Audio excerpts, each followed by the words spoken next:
บ่ายสุงค่าเมื่อได้เป็นวันที่1เดือนธันวาคมที่ปี2565เป็นวันพุธค่ะในตอนในข่าวสารมาฮอบในก็ไล่ห่างแฮนร้อนม่อนความสนใจในค่ะเนาะเตย้อนมาฝากตอนปันพี่ๆน้องๆผู้ถอมรายการเฮาในค่ะเนาะร้อนม่อนความสนใจเฮาค่ะในตอนได้ก็เป็นเกี่ยวกับเลยลองว่าเฮาค่ะอ่ำกึ่งลี้ลาดความในอกในใจเฮาค่ะกูจะกูลองนั่นแหน่เปิ้นว่าจังหนังไหนแหน่ค่ะเอา ก้นเฮาค่ะได้หมองปองบางไหลกะเนาะเฮาค่ะได้ก็ได้ฮบทบยา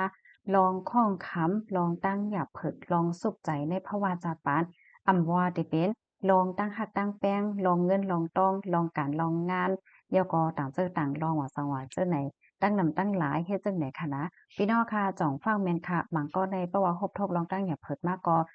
เตกว่าใครเนก็นั่นเตกว่าใครเนก็ไหนเฮ็ดจังไหนได้ค่ะนะก้อยกะว่าบางปองบางไหลในเนี่ยค่ะเนาะการที่เฮาค่ะ ใครแหน่เปิ้นในคณะเพราะว่าอำสางถูกแหน่จึงมันจังเป็นเพศต่อเฮาค่ะแลเฮาค่ะแลเนียงใจขึ้นกำลืนเฮ็ดจังไหนค่ะก็เพราะว่าก้นหมั่งก้อในต่อหน้าเฮาได้ก็เขาก็ได้เฮ็ดแกงไม่อกไม่ใจเฮาเลยเฮ็ดในคณะก็น่ะว่าในใจลึกๆเขานั้นเมื่อเขาไล่ถ่อมไล่ยินไล่ฮู้ว่าเฮาทบลองตั้งอย่าเผิดและมีลองตั้งสุขใจอยู่นั่นแหละเขายังยินอาลาโวในใจอยู่ก็จังเป็นไรเฮ็ดในค่ะเนาะ ก็เปิ้นนั่นแหละเฮาค่ะอย่าไปว่นว่าก้นกูก็อันที่เฮาค่ะฮู้จักเมิดกืออยู่เจ้าในเนี่ยเปิ้นติเอะลูกเฮาแลมีเมตตากรุณาเนอเฮาค่ะกูก็เฮ็ดจั่งใดค่ะนะบางก็ในก็เมื่อเฮาค่ะคบทบลองตั้งอย่าเพิดเขาก็ได้เฮ็ดแกงรับถ่อมย่อก็ในฟังห่างเหมือนจังหนังว่าไม้อกไม้ใจจ้อมเฮาค่ะเนาะปานแห้งใจเฮาไหนจั่งไหนเพราะว่ารับหลังยาวไหนเขาในก็เตเอาลองเฮาในค่ะนะ กว่าสืบไข่ในเปิ้นค่ะเนาะแล้วก็กว่าใส่หมี่ใส่กี้มันเสกว่าคาซื้อขายเสว่าซังว่าเฮ็ดจั่งใดก็มันก็ซ้ำจังเป็นมาจ้อมเฮ็ดจั่งใดค่ะก็นั้นแลหนังหือเฮาคาเตอำไลแรงใจขึ้นไหว้เลื่อนแลหนังหือเฮาคาเตอำไลซุ่มโอ้ยก่อก้นฮู้จักมึกกือเฮาคากว่านั้นในเมื่อเฮาคาเตเกื้อกลุ่มภายในเสก็เตลาดความในอกในใจเฮาคาในภายในเสก็นั้น เฮาคาโหลไลยุ่มยำตั้มใจว่าก้นก็ได้ในเปิ้นมีกติสัจจะเปิ้นมีเปิงตื้อกำแต้เปิ้นใจดีและมีเมตตากรุณาต่อเฮาแต้ๆยาวเฮาคาจังลาดความในอกในใจปันเขาถอนเฮ็ดจังไหนค่ะเนาะอำนั้นก็เมื่อเหลียวในมันก็เตมีค่ะเนาะอันโพปันตั้งโค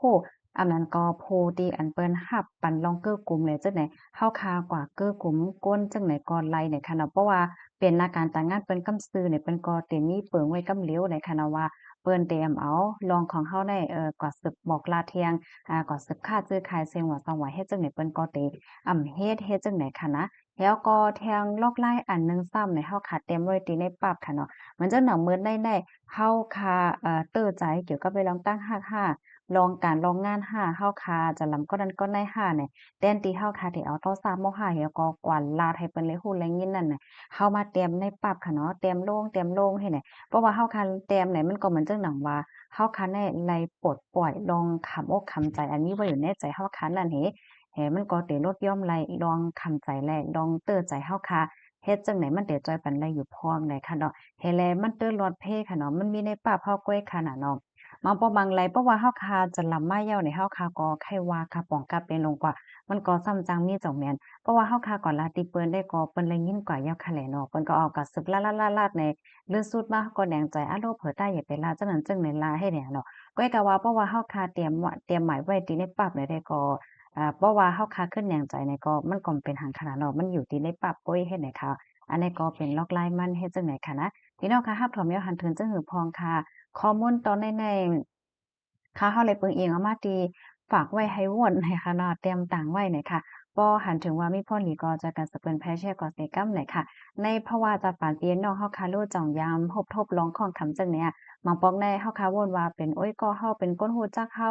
แทนในเหียก็เฮากว่าเฮาคากว่าเปิดอกเปิดใจในเขาได้ค่ะเนาะลื่นสุดเขาก็เอาเรื่องเฮาได้กว่าลัดในกองย่อกอง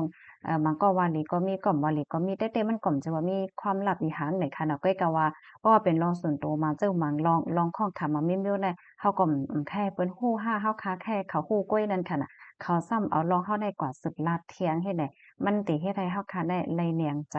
กำลื้นนั่นน่ะเนาะอ๋อค่ะยินจมปุกก็ค่ะย้อนให้อยู่หลีกินไว้รอเพศกันค่ะดอกใบสงค่ะ